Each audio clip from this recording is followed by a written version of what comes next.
आजकल खबरों में श्रीनगर स्मार्ट सिटी प्रोजेक्ट की बहुत बात चल रही है, जो कि 120 मिलियन डॉलर का टोटल प्रोजेक्ट है। इसके अलावा दुनिया का हाईएस्ट रेलवे ब्रिज जो कि कश्मीर में है, उसके ऊपर टेस्ट ड्राइव हो चुकी है। बहुत बड़ी खबर सामने आई है, जिसके मुताबिक अब जम्मू कश्मीर में बनने वाली है साइंस सिटी, जिसके लिए 74 एकड़ का लैंड रिक्वायर है। 74 एकड़ पर अब बनेगी वहाँ पर। पाकिस्तान की अगर बात करें तो पाकिस्तान में अभी हमारे इलेक्शन कमीशन में ये कहा जा रहा है, उनकी तरफ से ये कहा जा रहा है कि हमारे पास पैसे नहीं कि हम इलेक्शन करवाएं। एक तरफ वहाँ पर डेवलपमेंट और यहाँ पर इलेक्शन के लिए पैसे नहीं। इंडिया जो है नंबर 14 पे है टूरिज्म इंडेक्स पे, नंबर 14 पे, यानी कि 18 से 20 मिलियन टूरिस्ट इंडिया हर साल आते हैं, जिसमें से 2.5 मिलियन सिर्फ कश्मीर आते हैं, और पूरे पाकिस्तान में जो है 1 मिलियन से भी कम टूरिस्ट आते हैं। मैं अप्रिशिएट करूंगा भारत को कि उन्होंने फिर फराख दिली का मुजाहरा किया, पाकिस्तान को इनवाइट किया। पाकिस्तान की तरफ से सबसे बड़ा फॉरेन पॉलिसी का ब्लंडर था ना पार्टिसिपेट करके।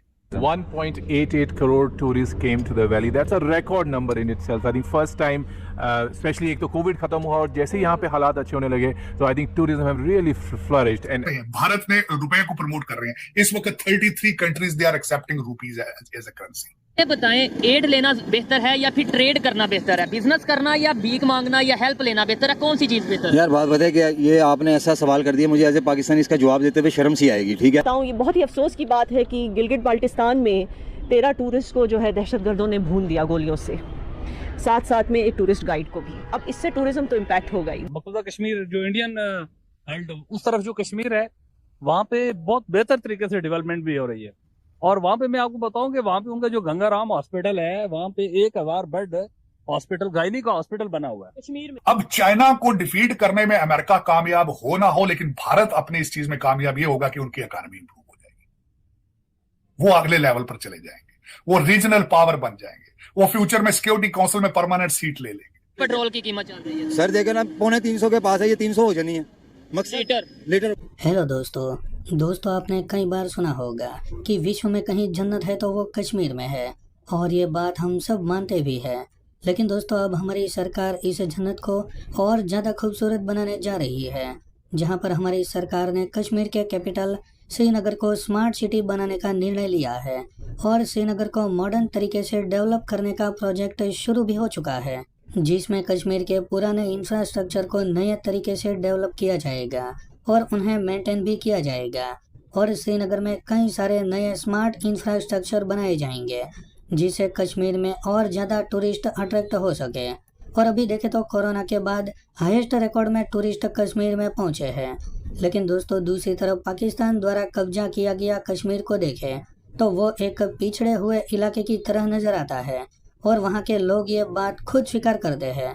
तो चलिए दोस्तों, आगे इसी पर पाकिस्तानी मीडिया का रिएक्शन देखते हैं। अरे हम कश्मीर की बात करें, मैं रिसेंटली कश्मीर से होके आया हूँ। हमारे साइड पे जो पाकिस्तान साइड पे कश्मीर है, वहाँ की कंडीशन मैं आपको बताऊं तो आप हैरान होंगे। लोग की मतलब महंगाई है और बहुत ज्यादा इस तरह के इश्यूज चल रहे हैं महंगाई के हवाले से। दूसरी साइड जिसे हम मकबूजा कश्मीर कहते हैं, वहाँ पे डेवलपमेंट हो रही है। आप इस बात से तो पहले ये बताएं, एग्री करते हैं? अभी आज 2 दिन पहले की खबर है कि वहां पे दुनिया का ऊंचा तरीन रेलवे ब्रिज जो है उसके ऊपर वो प्रॉपर उसके ऊपर टेस्ट हो चुका है, टेस्ट ड्राइव हो चुकी है। श्रीनगर स्मार्ट सिटी वहां पे बन रहे हैं। वो मकबूजा कश्मीर वहां डेवलपमेंट, हम आजाद कश्मीर में, और यहाँ पे डेवलपमेंट। इसके हवाले से मैं मुख्तसर बात करूंगा कि तरक्की के लिए आपको सुकून बहुत ज़रूरी होता है। पाकिस्तान हमेशा टर्माइल कंडीशन और सिचुएशन में रहा है, और यहाँ हमने कभी मामलात को स्मूथ चलने ही नहीं दिया, जिसकी वजह से यहाँ पे तरक्की नहीं हो सकी। यहाँ पे हमारी सोच तरक्की नहीं कर सकी, इन्वेस्टर नहीं आ रहे, यहाँ पे कुछ भी नहीं हुआ। हमने अपने जो वसाइल हैं उनको डेवलप किया ही नहीं है, जिसकी वजह से आज हम इन हालात का शिकार हैं।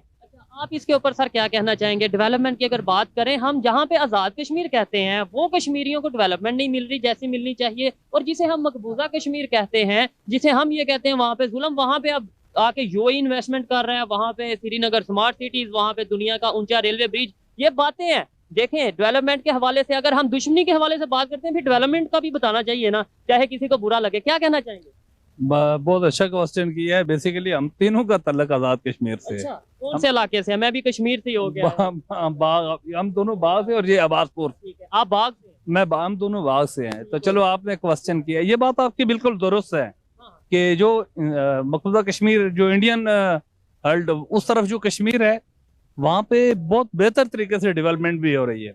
और वहाँ पे मैं आपको बताऊं कि वहाँ पे उनका जो गंगाराम हॉस्पिटल है, वहाँ पे 1000 बेड हॉस्पिटल, गायनी का हॉस्पिटल बना हुआ है कश्मीर में, मकबूजा कश्मीर में, जो श्रीनगर है, गंगाराम का हॉस्पिटल है, और 1985 से बना हुआ, आज से नहीं बना हुआ है। और वहाँ पे फ्री ऑफ कॉस्ट जो है ना, वो वहाँ पे ख्वातीन का जो है ना इलाज होता है, और किसी का कोई ऑपरेशन सी सेक्शन भी नहीं होता है, और वो भी सी सेक्शन वो उस पेशेंट का होता है जो इंतहाई कोई क्रिटिकल कंडीशन में हो, उसका होता है। अब असल मसला ये है कि एक तो ये है कि आपने ये वो इंडिया साइड कश्मीर की बात बता दी, अब अपने साइड कश्मीर के हॉस्पिटल मैं विजिट करके आया हूं, अब आपने कुछ भी नहीं है ना वहाँ पे। तो पूरे आजाद कश्मीर के अंदर जो इस्लामाबाद के अंदर जो पिम्स हॉस्पिटल है ना, इतना सा भी हॉस्पिटल कोई नहीं है कि वहाँ पे लोगों को किसी को हार्ट अटैक हो जाए तो वो रास्ते में दम तोड़ जाता है पिंडी इस्लामाबाद लाते हुए। वहाँ पे बहुत बुरी हालत है, गवर्नर्स का वहाँ पे फेलियर है, सारे वहाँ पे जो अदारे हैं वो सारे मफलूज हैं। मैं वहाँ से होके आया हूँ, मैं मुजफ्फराबाद में रहा हूँ, मैं आगे वादी नीलम तक गया हूँ, रास्ते में बहुत से जो भी एरियाज आए, मैंने लोगों से बात की, चलियाना गया और बहुत से एरियाज जहाँ पे भी बात की, वो कहीं ना कहीं खफा नजर आए हैं। वो कहते हैं हम मोहब्बत तो करते हैं पाकिस्तानियों से, लेकिन पाकिस्तानी उस तरीके से हमें वो चीज नहीं दे रहे, पाकिस्तान की गवर्नमेंट उस तरीके से जो है ना, अगर वो यानी कहीं ना कहीं गिला नजर आया। आप मुझे बताइए कि इस वक्त होटल में रेट्स क्या चल रहे हैं, पहले हम उससे शुरू करते हैं। देखिए रेट्स हमारे सीज़न पे डिपेंड करता है। अब जो है हमारा सीज़न पीक सीज़न है, इस टाइम पे 8,000 से लेके 15,000 तक हमारा रेट चलता है। 15,000 तक। तो मिस्टर इरफान, बिकॉज आप सेल्स हेड हैं, आप मुझे बताइए 15,000 रुपये भी लोग देने के लिए तैयार हैं और कश्मीर आने के लिए तैयार है, ऐसा क्या है कश्मीर में? कश्मीर के लोग जिनको पूरे इंडिया में पसंद किया जाता है in terms of hospitality, that's why लोग कोई भी अमाउंट स्पेंड करने के लिए तैयार होते हैं, what ever is the rates, they don't care about it. But हाँ, जब यहाँ पे आते हैं तो अलग एहसास उनको फील होता है। खूबसूरती, कश्मीर तो जन्नत है और पूरा हिंदुस्तान जानता है कि और पूरा हिंदुस्तान, क्योंकि अब हालात इतने अच्छे हैं, सब लोग आना चाहते हैं, एक्सपीरियंस। मैं उसी पर आ रही थी कि खूबसूरत तो बहुत सारी जगहें हैं, ठीक है। मैं आपको एक मिसाल के तौर पे बता दूं कि हमारा हमसाय मुल्क में जो हमारी रियासत का एक हिस्सा है वो भी बहुत खूबसूरत है, लेकिन आपका शायद 4 स्टार प्रॉपर्टी है। हाँ जी, करेक्ट। अगर मैं आपको बताऊं कि उन बेचारों के पास 5 स्टार प्रॉपर्टी एक ही है, इकलौती 5 स्टार प्रॉपर्टी है, वहाँ पर कोई पर्ल कॉन्टिनेंटल 5 स्टार होते हुए भी यहाँ के आधे से भी कम रेट्स है। इसलिए मैंने आपको पूछा कि यहाँ पे रेट्स, आपको क्यों लगता है कि कोई जगह अगर खूबसूरत है, वो भी हमारी रियासत का हिस्सा है, तो वो लोग भी हमारी तरह हॉस्पिटेबल है? एक टूरिज्म पॉइंट ऑफ व्यू से बताइए, क्योंकि आप दोनों इतने एक्सपीरियंस्ड हैं, कि क्या वो रीज़न हो सकता है कि किसी जगह पर सब कुछ होते हुए भी, या ऐसी कौन सी चीज़ मिसिंग है कि रूम रेट्स इतने कम क्यों हैं, जबकि हमारे कश्मीर में रूम रेट्स आसमान को छू रहे हैं? आई थिंक एक घूमने के साथ साथ सबको एक सिक्योर जगह चाहिए होती है, और ऐसी जगह जहाँ सारी फैसिलिटीज़ हों और जहाँ इंटरनेशनल ब्रांड जुड़ जाता है, उसमें एक कंफर्ट फीलिंग और सिक्योर फीलिंग भी आती है गेस्ट को, तो इसलिए वो रेट देने के लिए तैयार हो जाते हैं। और हम वो सारी फैसिलिटीज़, अकोमोडेशन हो या खाना हो या अदर फैसिलिटीज़ हो, ट्रांसपोर्टेशन की हो, जिम हो, स्पा हो, उनके लिए प्राइवेट डिनर अरेंज करना हो, तो उन्हें वो सारी फैसिलिटीज़ एक ब्रांड के साथ मिलती हैं, तो they are very comfortable paying the price. Okay, so आप कह रहे हैं कि दूसरी जो सहूलतें हैं, तो मिस्टर इरफान, आपको लगता है, बिकॉज आप सेल्स में आप 13 साल से आपने मेंशन किया, right, you are in the hotel business, आपको लगता है कि पिछले कुछ सालों में इम्प्रूवमेंट आई है in the number of tourist that are coming and in their experience of being in Kashmir? बहुत ज़्यादा फ़र्क। कैसे?